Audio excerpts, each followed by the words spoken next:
Did you guys get up at 5 a.m. this morning to see Argentina lose? I imagine Amin got up at 2 o'clock in Arizona to watch Messi score a goal, and then the Saudis, they have a hell of an offsides trap. Yeah, high line. You know who their manager is. The old smoke show. You remember Hervé Renard.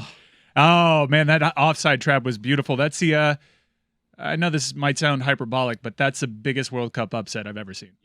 Yeah.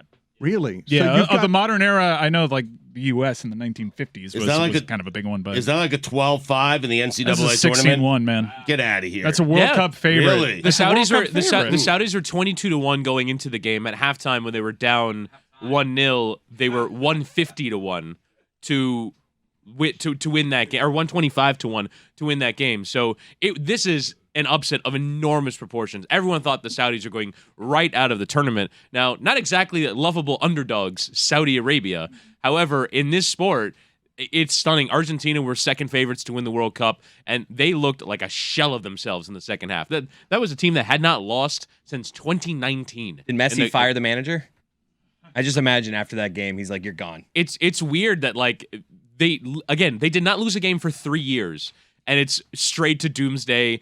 Fire the manager. Messi's a fraud. All this stuff. All the good work that they've done for 3 years, not losing a game, erased in one 90-minute period. For me, the biggest shock of that result was that it was a deserved result for Saudi Arabia. Saudi Arabia, on the balance of the 90 minutes, and now in this World Cup, you can say 100 minutes because I've never seen stoppage time like this my entire life. They were the better team over the course of two halves. They were electric that second half. These weren't fluky goals. It wasn't a penalty that was just unlucky because someone had a boot out. Saudi Arabia outclassed Argentina.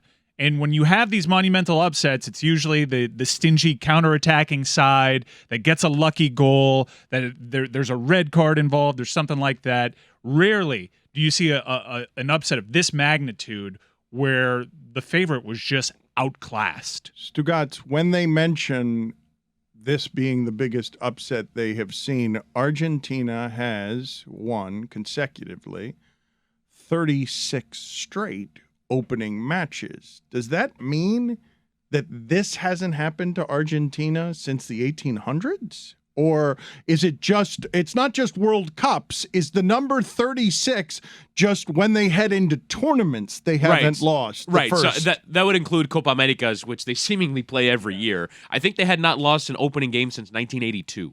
So across the various tournaments that they play in, it's remarkable for them to have lost an opening match. And, I mean, normally they're not playing a team that is as bad or as sort of not fancied as Saudi Arabia. Normally they're playing decent teams in group play of the Copa America. They're playing decent teams in their openers of World Cups. Again, this is an astounding result for the team that was second favorites to win it all. Dan, allow me to point out the first World Cup was 1930. Uruguay was the winner of that World Cup. We covered that on God Bless Football.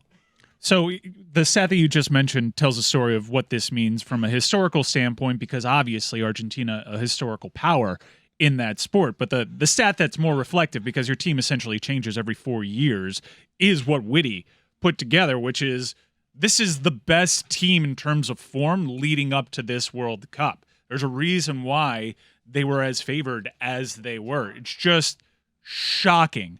And the motor that some of these Saudi Arabian players were playing with, honestly, it reminded me a little bit of Russia. Suspicious. Wait a minute. Wait. So the last World Cup we watched, we could not believe that the Russians were clearly doping because nobody on their team ever got tired. The Ruskies. It's unfair to them because they were phenomenal. Where Russia was just trying to stay in the fight as long as they could and take it to penalties. Saudi Arabia was the better team, and I think, I'm not going to pretend like I'm a Saudi Arabian soccer expert. Maybe this is the stamina that they've often displayed.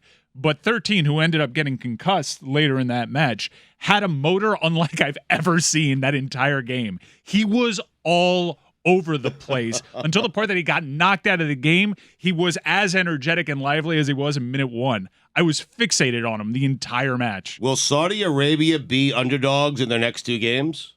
Yes, it's Poland and Mexico. Poland right? and Mexico. Yeah, I wouldn't be surprised if they were 4-1 or 5-1 underdogs going into those games.